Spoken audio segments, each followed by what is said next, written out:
वह मुझसे 8 साल छोटा था। हम दोनों के बीच एक अद्भुत रिश्ता था जो प्रेम से भी ऊंचा था। बात हम हर रोज करते, पर एक शहर में होने के बावजूद ज्यादा मिल नहीं पाने की विवशता थी। नौकरी और परिवार की जिम्मेदारियां, अपने अपने परिवार से हम जुड़े हुए थे, पर एक भावनात्मक लगाव की जो कमी अपने अपने जीवन साथी में थी, उसकी पूर्ति हमें एक दूजे में हो जाती थी। उससे मिलना भी एक संयोग था। उस दिन हमारे अपार्टमेंट के सामने ठेले पर सब्जी बेचने वाला नहीं आया था। मुझे पता चला कि अब वह अपना ठेला चौराहे के पास की क्रॉसिंग पर लगाता है। मैं झोला लेकर पैदल ही चल पड़ी। उस दिन भी वह एक सज्जन के लिए आलू तौल रहा था। मैंने उससे 2 बार आलू के भाव पूछे और फिर भिंडी के। मैं अपनी बारी का इंतजार कर रही थी कि एक आवाज सुनाई दी। कितनी मिठास है आपकी आवाज में, एकदम मिश्री घुली हुई सी। मैंने चौंक कर देखा, वह मुझसे ही कह रहा था।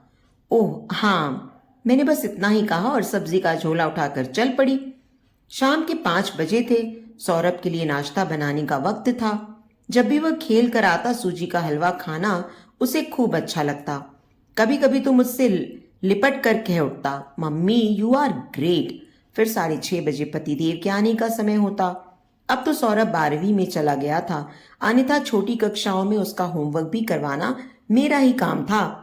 घर बाहर की जिम्मेदारियों को निभाते हुए पिछले 18 सालों से मेरा अपना वजूद कहीं खो गया था। 5 साल पहले सासू माँ का देहांत हुआ, नहीं तो खिड़की पर मेरा खड़ा होना या देर तक छत पर बाल सुखाने पर भी पाबंदियां थी। मैं मशीन बन गई थी, इसलिए जब रात को सारे काम निपटा कर सोने जाती तब गजब की नींद आती। पर आज तो नींद कोसों दूर थी। एक अजनबी ने मुझे बीते दिनों की याद दिला दी थी। कॉलेज के दिनों में मैं अपनी मीठी आवाज के लिए जानी जाती थी। पापा ने मुझे पढ़ाई के साथ साथ संगीत की भी तालीम दिलवाई थी। मैं रेडियो स्टेशन में अक्सर गाने जाती और मास्टर्स के पहले वही उद्घोषिका भी बन गई थी। सौरभ के जन्म के पहले मैं अपने ऑफिसर्स क्लब के फंक्शन में अक्सर गाती। मेरे चलते रोहित अपने बॉस के प्रिय बन गए थे। मुझे आसपास के छोटे बड़े सभी कार्यक्रमों में बतौर जज बुलाया जाता। पर यहीं से मेरे जीवन का संघर्ष शुरू हुआ। सास और बेटे के बीच जाने क्या संवाद हुआ कि रोहित ने एक दिन अप्रत्याशित घोषणा कर डाली, बहुत हो गया गाने वाने का चक्कर। तुम्हें कोई फिल्म में नहीं गाना है कि उसके पीछे अपना घर बार झोंक दो। माँ की तरह घर के काम संभालो और तीज त्योहार में समय बिताओ। मैंने कहा, मेरे संगीत के शौक से कोई खलन नहीं आएगी हमारी गृहस्थी में। प्लीज मेरा यह शौक मत छुड़वाओ। पर नहीं, उन्हें इस बात का बहुत डर था कि कोई अन्य संगीत प्रेमी मेरे निकट ना आ जाए। पहले मेरा क्लब जाना छुड़वाया गया, फिर संगीत मास्टर को छुड़वा दिया गया, और फिर तो बात बात पर व्यंग बाण ऐसे चलने लगे जिसकी मैंने कल्पना भी नहीं की थी। अमुक ने उस दिन तुम्हारी इतनी तारीफ क्यों की, और मिस्टर खोसला तुम्हें ध्यान से क्यों देख रहे थे, तुम उन्हें देख मुस्कुराई क्यों। फिजूल की बातें। पिछले 18 वर्षों का इतिहास मानो आज स्मृति पटल से हटने का नाम नहीं ले रहा था। रात गहराती जा रही थी। मुझे सुबह जल्दी उठना होता था। मैंने सब विचारों को एक झटके में हटाना चाहा। मुझे उसी नवयुवक की याद आ गई जिसने मेरी आवाज की तारीफ कर मेरे जहन में खलबली मचा दी थी। देर से नींद आई, वह भी खुड़ी हुई सी। सुबह आंख खुलते ही रसोई में भागी। दिन चढ़ चुका था। मैं खुद को नियंत्रित करना चाह रही थी। अभी हाल में ही कपड़े तय करते हुए मेहरी की बातों को याद कर मुस्करा पड़ी तो रोहित पीछे ही लग गए। किसने क्या कहा, कब कहा, क्यों कहा? उफ, मुस्कुराना भी एक जुर्म है यहाँ। अपने जीवन के सबसे खास पलों में जब वे संतुष्ट व खुश होते तो भावुकता से कहते, उम्र बढ़ रही है और तुम जवान होती जा रही हो। तुम्हें देखकर कोई पागल ही हो जाए। उस पर ऐसी दिलकश आवाज, तुम भी तो इंसान ही हो, देखो कभी कुछ ऐसी वैसी हरकत कर भी लेना किसी के साथ तो मुझे मत बताना, नहीं तो या मैं खुद मर जाऊंगा या तुम्हें मार डालूंगा। यह बात रोहित ने एक बार नहीं अनेक बार दोहराई थी। मैं चुपचाप मुस्कुरा पड़ती। आखिर दिया ही क्या था तुमने रोहित, बेहद स्वार्थी हो तुम। तुम्हारे स्वार्थ का पता तो मुझे अपनी सुहागरात में ही चल गया था। वह एक सच्चे दोस्त की भांति अपनी सारी खुशियां उसके साथ बांटना चाहती थी, अपने अरमान पूरा करना चाहती थी, संगीत की दुनिया में नाम कमाना चाहती थी, अपनी वेदना संवेदना पहली रात में ही न्योछावर कर देना चाहती थी। पर नहीं, रोहित ने चंद पंक्तियों में उसकी इन सभी आशाओं पर पानी फेर दिया था। तुम वही करोगी जो माँ चाहेंगी। चूल्हा चौका कल से ही संभालो। 1 साल के अंदर माँ पोते का मुंह देखना चाहती हैं। क्या? अभी तो शादी हुई है और बच्चे बच्चे की जिम्मेवारी मैं नहीं लूंगी। फिर आपने तो पापा को कहा था मुझे नौकरी भी करने देंगे। क्या बच्चों जैसी बातें कर रही हो? क्या कहा हुआ बदल नहीं सकता? नहीं, आपने पापा के साथ साथ मुझे भी धोखा दिया। मैं पहली ही मुलाकात में टूट चुकी थी। जब तक अपने को संभालती तब तक वे दूसरी ओर करवट करके सो चुके थे। ख्याल है जो हटने का नाम ही नहीं ले रहे थे। बमुश्किल अनमने ढंग से नाश्ता पैक कर रोहित को दिया। उनके जाने के कुछ देर बाद सौरभ भी ट्यूशन के लिए निकल गया। उसके जाने के बाद मैंने नहा धोकर सुंदर सी साड़ी पहनी और मेरे पैर अनायास ही दरवाजे की ओर बढ़ गए। ठेले वाले के पास पहुंचकर सब्जी लेना तो एक बहाना था। मेरी आंखें किसी और को ढूंढ रही थीं। बड़ी निराशा हाथ लगी। 10 मिनट तक यूं ही सब्जियां उलटने पलटने के बाद मैं चल पड़ी। मन को समझा रही थी कि कोई भला क्यों मुझसे मिलने आएगा। ये तो इत्तेफाक था कि किसी को मेरी आवाज भा गई और उसने तारीफ कर दी। अभी 10 कदम बड़े होंगे कि एक पहचानी सी आवाज आई, आज फिर सब्जी ले आई? पेड़ की छां में वही युवक मुस्कुराता हुआ अपनी कार से निकल रहा था। अपनी व्यग्रता छुपाते हुए मैंने पूछा, आपको पहले नहीं देखा इधर, नए हैं क्या? जी, भतीजी को यहीं कोचिंग सेंटर में डाला है। उसे इस समय रोज छोड़ने आता हूँ। मेरा नाम सबद है, बैंक में कार्यरत हूँ। मैं मिसेस पायल सक्सेना, सेक्टर 6 में रहती हूँ। जी, किसी संगीत स्कूल में टीचर होंगी जरूर। नहीं, हाउसवाइफ हूँ, पर संगीत शौक है मेरा। मैंने सोचा बात आई गई चली गई, पर नहीं, उससे और बातें करने की तमन्ना कायम रही। घर पहुंचते दिल जोरों से धड़क उठा। रास्ते में कोई पहचानने वाले ने देख न लिया हो। अभी तो बेटे को लंच के लिए आने में बहुत देर थी। रोहित लंच लेकर जाते थे। मैंने किताबों की अलमारी से अपनी पुरानी डायरी निकाली। क्लासिकल गानों से भरी इस डायरी का पहला गाना काहे रे मनवा रैन पाए रे मेरे प्रिय गानों में से एक था। मैंने इसे गाना आरंभ किया, पर कुछ ही पंक्तियां गाने के बाद मुझे वर्षों से छूटी रियाज की कमी दिखाई देने लगी। मैंने एक डायरी एक ओर रख दी। इन तमाम वर्षों में मैं केवल रोहित की पत्नी और सौरभ की मां होकर रह गई थी। मैं जो पायल सक्सेना थी उसका अपना कोई नामो निशान नहीं था।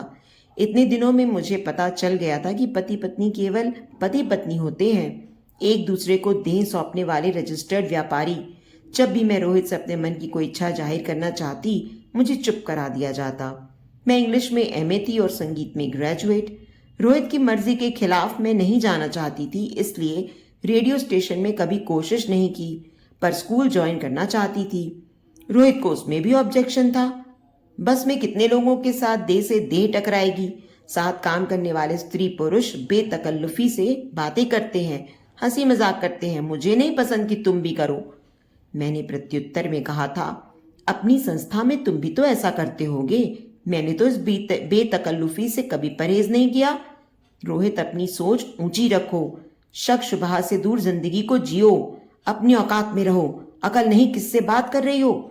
लगभग चिंघाड़ते हुए रोहित मेरी तरफ लपके थे। ख्यालों में काफी समय गुजर गया। सौरभ के आने से पहले लंच तैयार करना था। मैं किचन के कामों में लग गई। सौरभ इस बार 12वीं की परीक्षा देगा। ज्यादातर वह कोचिंग और ट्यूशन में ही रहता। कभी कभी तो अपने पिता का मेरे प्रति दुर्व्यवहार देखकर मेरा पक्ष भी लेता। 5 साल पहले मेरी सास का देहांत हो गया। उनके मरने के बाद मुझ पर नजर रखने वाला कोई नहीं रह गया।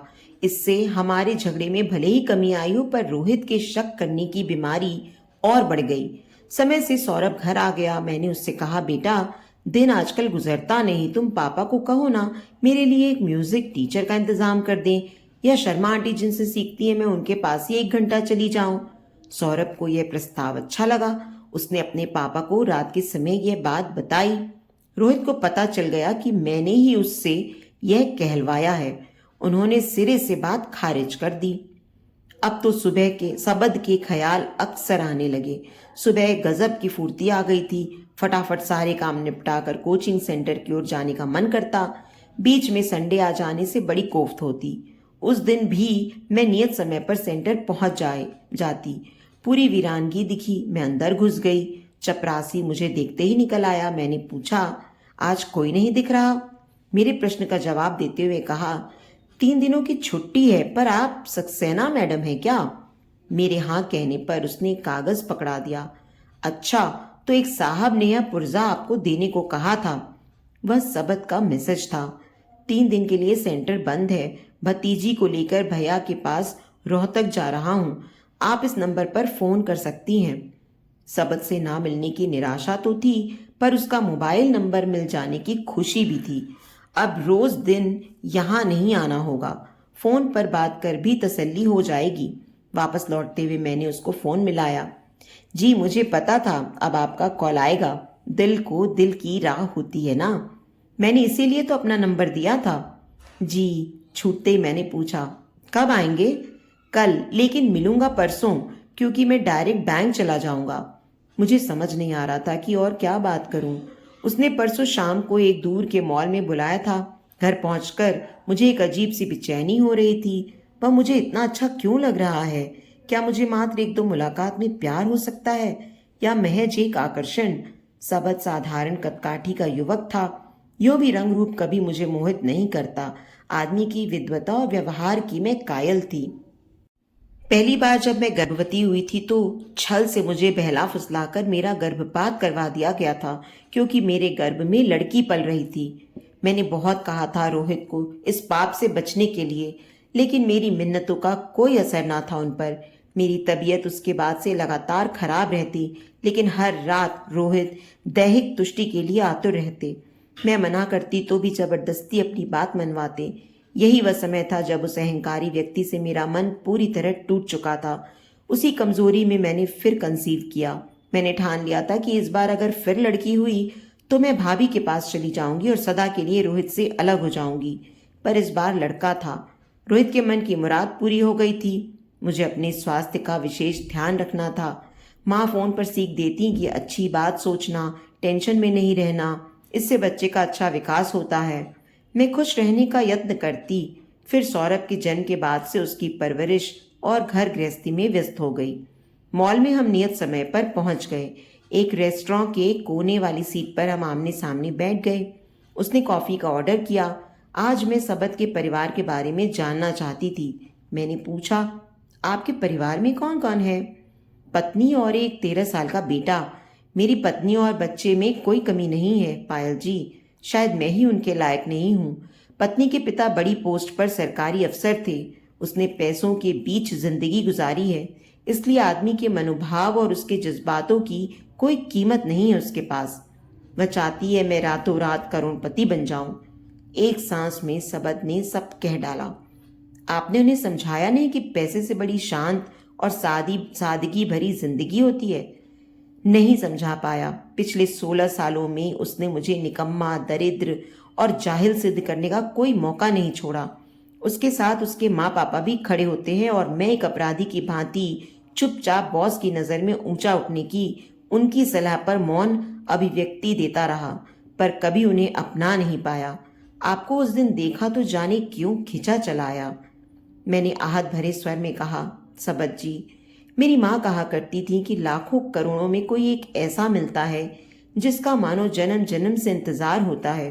वह पति या पत्नी के रूप में मिले कोई जरूरी नहीं। मुझे लगता है यह इंतजार हमारा अब खत्म हो रहा है। मैं अपनी जिंदगी ढो रही थी, अब जीने को मन करता है। अपनी जिंदगी के कुछ वाक्य मैंने भी सुनाए।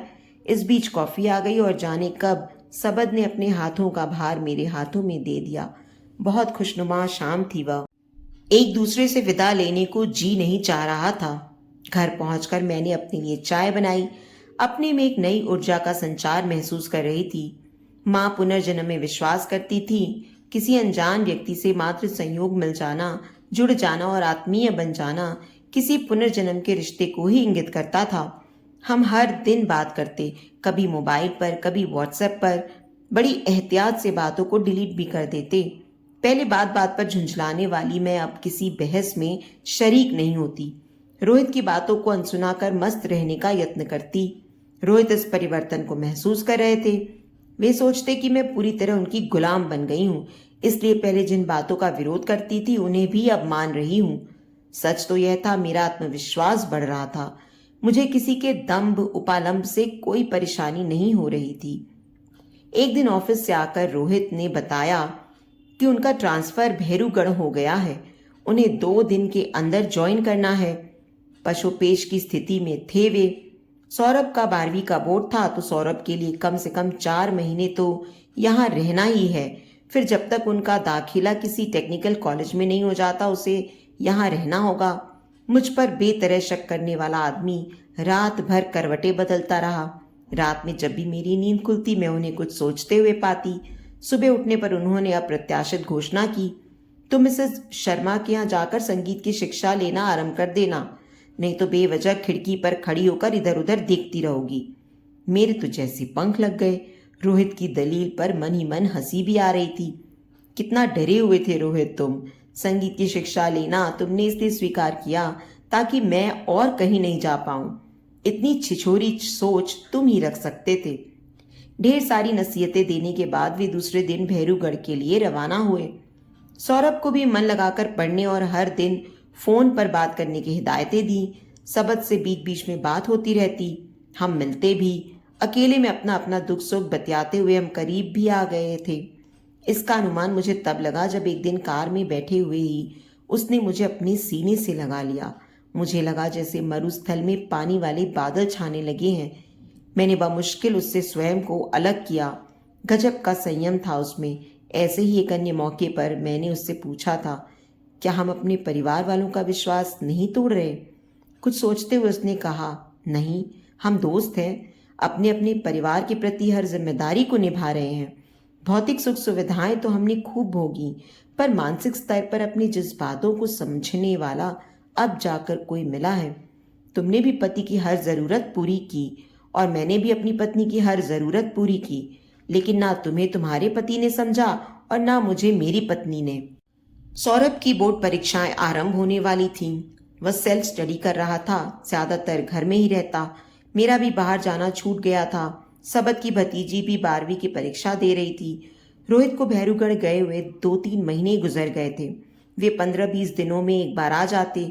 उस समय मेरा ध्यान केवल उन पर रहता। उनकी पसंद का खाना बनता और खूब खातिरदारी करती। फिर भी जतला देते कि उनके सामने मेरी इच्छा अनिच्छा का कोई मोल नहीं। सौरभ की परीक्षा के समय उन्होंने लगातार 20 दिनों की छुट्टी ले ली। सौरभ को सेंटर पर लेकर जाना और लाना वही करते। देखते देखते महीना बीत गया। सौरभ की परीक्षा खत्म होने के बाद वे वापस लौट गए। अब सौरभ का सारा ध्यान प्रतियोगी परीक्षाओं पर था। इस बीच मैंने सबद से मुलाकात की। 1-1.5 महीने से हमारे बीच ठीक से बातें भी नहीं हुई थी, सो काफी देर तक हमने साथ वक्त बिताया। समय किसी के रोके भला रुका है। कभी कभी स्वार्थी बन जाती, सोचती जब तक सौरभ है बिना किसी जोर जबरदस्ती के यहाँ हूं। एक बार उसके बाहर जाने पर क्या पता रोहित अपने साथ ले जाने की जिद करे। 1-2 महीने की सौरभ की व्यस्तता के बाद आखिर उसे भी सुकून मिल गया। बंगलौर के एक नामी कॉलेज में उसे दाखिला मिल गया। बैंगलोर जाने से पहले मैंने रोहित को कहा, एक बार भैरूगढ़ चलते हैं, सौरभ को भी चेंज हो जाएगा। रोहित ने बड़े अनमने ढंग से कहा, मैं ट्रांसिट कैंप में रहता हूँ, एक कमरे में 2 लोग, तुम लोग कैसे रहोगे? यह बात मैं जानती थी, पर इसी बहाने मैं टोहना चाह रही थी कि सौरभ के बैंगलोर जाने के बाद वे मेरे बारे में क्या सोचते हैं। उन्होंने 2 टूक शब्दों में कह दिया कि वहां क्वार्टर उन्हें नहीं लेना है। 3 साल यूं ही आते जाते कट जाएंगे, फिर यहीं ट्रांसफर कराने की कोशिश करेंगे। सौरभ को बैंगलोर पहुंचाने हम दोनों गए थे। रास्ते पर रोहित ने उसे खूब नसीहत दी, मसलन पैसे नहीं खर्च करना, पढ़ाई में मन लगाना, बाहर का नहीं खाना, आदि आदि। मैं भी उनकी बातों का समर्थन करती। उसे छोड़कर वापस दिल्ली आने पर रोहित एक दिन यहीं रहे। इस बार बड़े चुप चुप से थे, लगा कि मुझे लेकर थोड़ा चिंतित हैं। मैंने उनके जाने से पहले खाना पैक करते हुए पूछा, कब आएंगे अब? क्यों? जब मन करेगा आऊंगा। तुम घर पर ध्यान देना और ज्यादा बाहर नहीं निकलना। मन तो किया कह दूं कि इस नसीहत के पीछे क्या कहना चाह रहे हैं बखूबी जानती हूं, पर सिरफिरे आदमी का क्या ठिकाना, क्या कर बैठे, सो चुप लगा गई। उनके जाने के बाद जैसे कोई काम ही नहीं था, अकेला घर और सन्नाटा। मैंने जमकर रियाज किया, फोन पर सबद को अपना गाना भी सुनाया। वह फोन पर ही अपनी पसंद के गाने की फरमाइश करता, कभी तारीफ करता, कभी गलतियां बतलाता। हम कब इतने करीब आ गए कि पता ही नहीं चला। अब तो कभी कभी बिस्तर पर पड़े पड़े रोमांटिक बातें भी होने लगी थीं, जब उसकी पत्नी घर पर नहीं होती। हालांकि आमने सामने पड़ने पर हम एक दूसरे का खूब आदर करते। मेरे संगीत के गुरुजी आसपास के समारोहों पर मुझे गाने की ब्रेक देना चाहते थे। मैंने रोहित से इसकी अनुमति लेनी चाही, पर उन्होंने डांटते हुए इसे नकार दिया। मुझे यह जरा भी नहीं भाया। यह पहला मौका था जब मैंने उनकी आज्ञा के विरुद्ध एक समारोह में गाना गाया। मुझे बहुत प्रशंसा मिली, पर मैंने इसकी खबर रोहित को नहीं दी।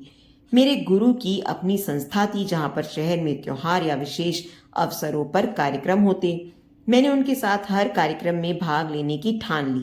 इससे मेरा अकेलापन भी चला जाता और मेरा अपना टैलेंट भी निखरता। इस बार 1 महीने के पश्चात रोहित आ रहे थे। कार्यक्रम के फोटोज तो मैंने छिपा दिए, लेकिन कुछ ट्रॉफी मेडल आदि नहीं छिपाए। मैंने आने वाले तूफान का सामना करने को तैयार थी। बहुत सहा था मैंने, अब और नहीं। मेरा अंदेशा सही था। सुबह 10 बजे रोहित आ गए। इधर उधर के हाल समाचार लेने के बाद उन्होंने ड्राइंग रूम में रखी एक ट्रॉफी के बारे में पूछा। मैंने कहा, समूह ज्ञान प्रतियोगिता में गुरुजी की टीम प्रथम आई थी, जिसमें सभी प्रतिभागियों को यह मिला था। तुमने मुझसे तो जाने की परमिशन नहीं ली थी। नहीं, इसकी जरूरत नहीं समझी मैंने। इस उत्तर की आशा नहीं थी उन्हें, सो 2 टूक फैसला सुना दिया। अब नहीं सीखना है गाना वाना, पर निकल आए हैं तुम्हारे। मैं तो सीखूंगी, आप रोक नहीं सकते। क्या जबान लड़ाती है? वैश्या हो क्या? गाना गाओगी फिर 10 लोग पैसे उछालेंगे तुम पर। कहते हुए उन्होंने थप्पड़ लगाना चाहा। उनके हाथ को पकड़कर मैंने एक झटके से पीछे ठेलते हुए कहा, आप चाहें तो मुझे छोड़ दें। सौरभ का पालन पोषण मैं कर लूंगी, लेकिन ऐसे व्यक्ति के साथ नहीं रहूंगी जिसके लिए मैं मात्र एक वस्तु हूं।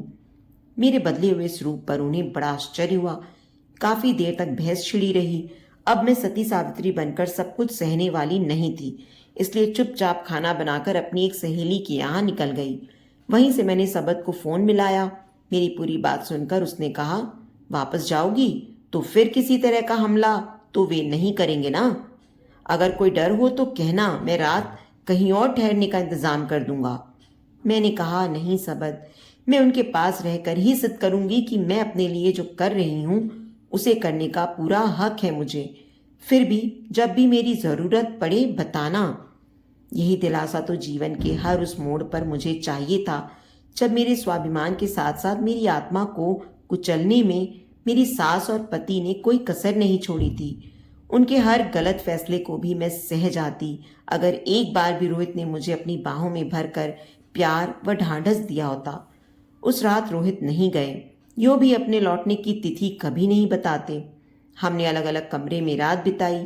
सुबह उठने पर सिर भारी भारी सा रहा, बदन भी गर्म था तथा देह में दर्द था। मैंने रसोई में जाकर चाय बनाई और उनके कमरे में पहुंचा दी। मुझे पता था रोहित अपनी ओर से कभी बोलने की पहल नहीं करेंगे, पर मैं भी नहीं बोलने जाऊंगी। नाश्ते में पोहा बनाकर मैंने टेबल पर ढककर रख दिया और स्वयं जाकर लेट गई। नाश्ते के बाद उन्होंने डाइनिंग रूम से ही आवाज लगाई, मैं आज शाम की बस से जा रहा हूं, मेरे कपड़े प्रेस कर दो। मैंने रूखे स्वर में जवाब दिया, मेरे सिर में बहुत दर्द है, मैंने गोली भी ली पर कोई फायदा नहीं हुआ, आप अपने से कर लीजिए। क्या मैं खुद कर लूं और तुम सोए रहोगी? सचमुच दर्द हो भी रहा है या बहाना कर रही हो? आहत मन से मैं चोट खाई शेरनी की तरह गर्राई। शर्म नहीं आती तुम्हें? 20 साल से तुमने पहचाना नहीं मुझे क्या? अपनी हर बात मनवाते रहे और आज मेरी तकलीफ पर बहाना बनाने की बात कर रहे हो। कहते हुए मैं उसके कंधों को झंझोड़ने लगी। रोहित को इस उत्तर की आशा नहीं थी। उन्होंने आव देखा न ताव और 2 थप्पड़ रसीद दिए। भद्दी सी गालियां देते हुए चिल्लाने लगे, अकेले रहते हुए मनमानी करने की आदत लग गई है। तुम भी मेरे साथ भैरूगढ़ चलोगी? नहीं, मैं नहीं जाऊंगी। जरूरत पड़ी तो कोर्ट तक तुम्हें ले जाऊंगी। जिसने आज तक मेरी कद्र नहीं की उसके साथ तो अब बाकी जिंदगी साथ रहने का सवाल ही नहीं उठता है। अब तक सुस्त पड़ी जान में अचानक जोश आ गया। पल भर के लिए मैं सिरदर्द और कमजोरी सब भूल गई। वे बड़बड़ाते हुए सोफे पर बैठ गए। मैंने बाथरूम में अपने आप को बंद कर लिया और देर तक खुले नल के नीचे बैठी रही। शाम के 3 बज रहे थे। रोहित की 5 बजे की बस होती थी। उसके जाने के समय मैं घर में नहीं रहना चाहती थी। पर्स में कुछ पैसे रखकर मैं चुपचाप बाहर निकल गई। अपार्टमेंट की गार्ड को फ्लैट की चाबी रख लेने की हिदायत देकर मैं रिक्शा लेने के लिए खड़ी हो गई। मुझे पता नहीं था कहाँ जाना है। वहीं बूथ से सबद को फ़ोन मिलाया। हम उसी पुराने मॉल में मिले जहां अक्सर मिला करते थे। इन सब काम में अच्छा समय लग गया। 6 बज रहे थे। रोहित ने जाने से पहले कोई कॉल नहीं की। मैंने गार्ड को ही फ़ोन मिलाकर पूछ लिया। उसने बताया रोहित 4:30 बजे निकल गए हैं और फ्लैट की चाबी उसे दे गए हैं। सबद ने मेरे चेहरे से पढ़ लिया था कि कल से मैं बेहद परेशान रही हूँ। उसने कहा, एक अच्छी जगह ले चलता हूँ जहाँ आप कुछ देर आराम करिएगा, वरना तबीयत बिगड़ जाएगी। उसने शहर के एक अच्छे होटल में कमरा बुक करवा लिया था। मैं पहली बार इस तरह किसी के साथ आई थी। मेरी हिचक उसने भांप ली। कहा, हम पहली बार तो अकेले नहीं मिले हैं। आपने अपनी भावनाओं और जज्बातों को हर बार मेरे सामने खोल कर अपने आप को हल्का किया है।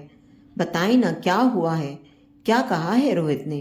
कहते हुए वह मेरे करीब आ गया और मेरा हाथ अपने हाथों में ले लिया। मैंने उसे तमाम घटनाओं के बारे में बताना आरंभ किया। अपने अपमान का जिक्र करते हुए मैं रो पड़ी। उसने मुझे कसकर अपनी बाहों में जकड़ लिया। प्यार की इस गर्मी में मेरे अंदर जमा बर्फ का पहाड़ पिघलने लगा। जाने कब सबद ने लाइट ऑफ कर दी। मेरे रोम रोम में सिहरन हो रही थी। हम दोनों की सांसें एक हो रही थीं। हम अलग अलग नहीं थे, एक हो चुके थे। पतिव्रता स्त्री का लबादा ओढ़े एक मुद्दत से अपनी आत्मा को मार चुकी थी। मेरा वसंत लौट रहा था। आज उन सूखी डालियां पर नई कोपल खिल जाने को आतुर हो रही थी।